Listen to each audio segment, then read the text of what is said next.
Hello everyone, আজকে আমরা একটু এক্সেসিভ ডেভিয়েশন সম্পর্কে আলোচনা করব। তো বিভিন্ন জায়গায় বিভিন্ন কঠিনভাবে লেখা আছে এক্সেসিভ ডেভিয়েশন। জাস্ট আমরা এসিতে যাতে আইডেন্টিফাই করতে পারি সেজন্য আমরা একটা ট্রিক্স ফলো করবো। হ্যাঁ, তো একটা নর্মাল এসিতে কী থাকে সাধারণত কিউ ওয়েভ, আর ওয়েভ, এস ওয়েভ আর টি ওয়েভ। তো আমরা সাধারণত যে ইউনিপোলার যে লিডগুলো আছে, lead number 1, lead number 2, lead number 3, তো আমরা জাস্ট দুইটা জিনিস চিন্তা করবো।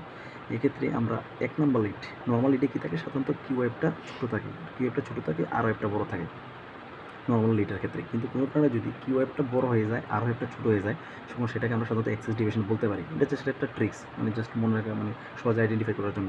তো 1 নম্বর লিডকে যদি সাধারণত আমরা রাইট এক্সেস ডেভিয়েশন ধরে থাকি, 2 নম্বর লিডকে যদি আমরা লেফট এক্সেস ডেভিয়েশন ধরে থাকি, মানে কোনো অল্টারেশন যদি হয় তাহলে আমরা 1 নম্বর লিডে যদি কোনো অল্টারেশন হয় তাহলে এটা আমরা রাইট এক্সেস ডেভিয়েশন বলবো। 2 নম্বর লিডে যদি নর্মাল ইসিজি না থাকে, মানে অল্টারেশন হয়, তাহলে সেটাকে আমরা লেফট এক্সেস ডেভিয়েশন করতে পারি। আর যদি 1+2 দুইটাতে যদি অল্টারেশন হয়, সেক্ষেত্রে সেটাকে আমরা এক্সট্রিম এক্সেস ডেভিয়েশন বলতে পারি। এক্সট্রিম এক্সেস ডেভিয়েশন বলতে পারি।